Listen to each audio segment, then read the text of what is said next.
Hello, welcome to my channel. At the end, don't forget to like and subscribe. Alright, so for our project, we decided to do an emergency alert system, which is a Raspberry Pi connected to two Arduinos using Bluetooth. And the Raspberry Pi has a touch sensor to type out our Morse code messages, which get sent to the Arduinos and displayed using the LCD. So first, we want to have our dictionary for Morse code to alphabet and the numbers. So we have that here. Then we want to sense input from the touch sensor and translate it into the alphabet. We set up our pins. We start off at 0 for the timings, and we enter this while loop, which senses input from our buttons and from the touch sensor. Time.process is like millis in the Arduinos. A quick tap is a dot, a longer hold is a dash. If you waited more than a second between taps, then it's a new word. And I added this symbol here to later separate the whole string into either letters or words. So this code also establishes a serial connection to the two Arduinos on channel 0 and channel 1, and it looks up the Morse code in the dictionary, and it adds it to this variable, which gets sent using serial.write to the two Arduinos. And the Arduinos just wait for input, read the input, and later, they print it to the serial monitor, but also they print it to the LCD. You have a buzzer, and we have an LED pin to notify that we've received a message.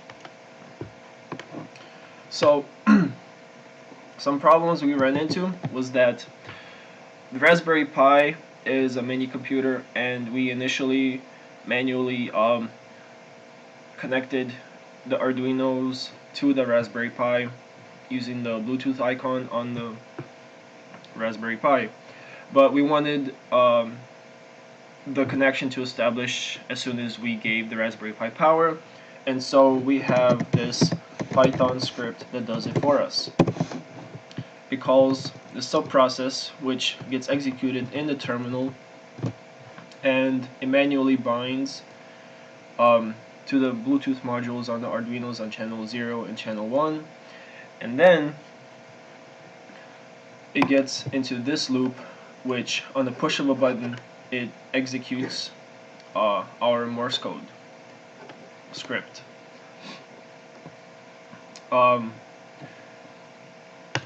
And this start.py script gets executed as soon as we boot up our Raspberry Pi. And we've had a few issues with that, where the first issue was the start.py was in an infinite loop, and we couldn't exit out of the loop, and we couldn't kill the script. So what happened was we tried at first using this launcher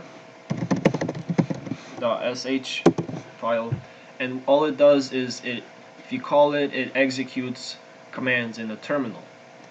But then we put that launcher.sh file into this file. Now I'm not sure what this file does. I didn't research that much, but we put this code in this line in here, and it seemed to work. It seemed to call our code, but as I've mentioned before, we were at the risk of reinstalling Raspbian because we couldn't access anything anything on the Raspberry Pi. We couldn't access the files, we couldn't SSH into it, we couldn't access the terminal. What finally worked for us was using WinSCP, this program right here, to access the files on the Raspberry Pi and rename this start.py so that when it launches, or when the Raspberry Pi launches, it can't find the file and it won't get executed. So then, instead of doing that, the problem that I finally figured out was that in our launcher.sh file, we had to add an ampersand here. What this means is that this code gets executed as a subprocess of the boot of the Raspberry Pi.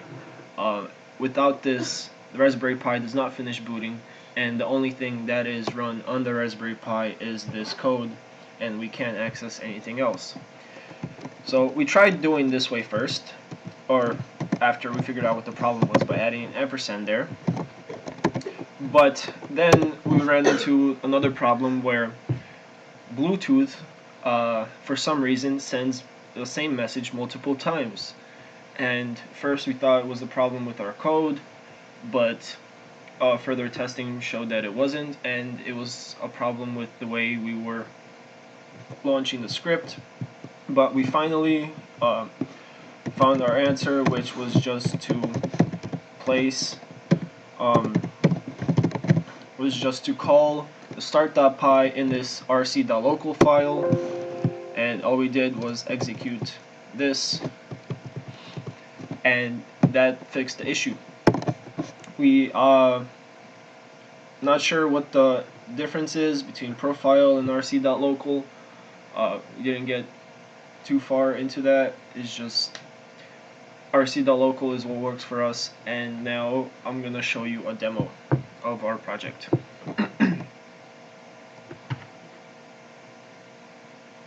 So to send out the message, click the yellow button. The blue LED is fully lit, and now we can touch the touch sensor here to spell out our message. The green LED will light up to let us know for how long we touch the touch sensor. So I'm going to try to spell out cs362.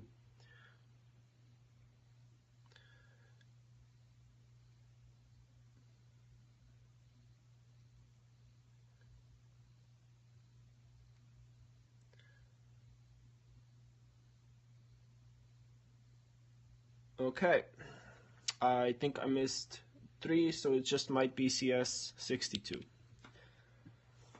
So now you can see that the blue LED or the red LED starts blinking, and you can hear a noise, clicking noise, and same thing with the other Arduino, and this one is blinking again, saying that it's ready to send out another message. So we click the button right here, and I was only able to type out S62. The C I probably messed up, and that the message, Morse code message, wasn't in the dictionary, and that's why nothing was sent. So it was just S62, and now I'm going to press a button here, and it should get the same message, S62.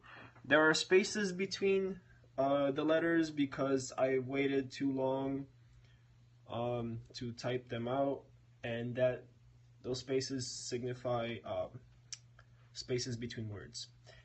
And that is our project. Thank you.